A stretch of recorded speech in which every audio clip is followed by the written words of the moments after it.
เพียงแต่มี3แอปธนาคารนี้ทุกคนก็สามารถเป็นนายหน้าหารายได้เป็นอาชีพเสริมออนไลน์เป็นพนักงานแม่บ้านตกงานยูลาล่าก็สามารถเฮ็ดได้เป็นอาชีพเสริมออนไลน์ด้วยการโปรโมทแอปมีวิธีตั้งค่าและเฮ็ดแบบใด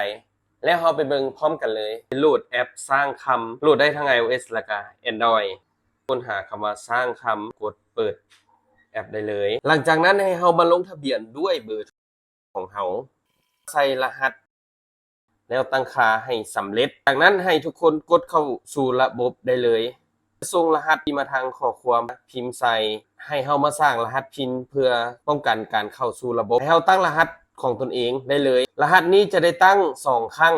หลังจากนั้นเฮาก็จะเข้ามาหน้าแอปได้ปกติเมื่อเฮาสมัครแอปเฮาก็ยังจะได้รับพอยต์ 30,000 พอยต์ไปนำใช้ให้แคปเก็บไว้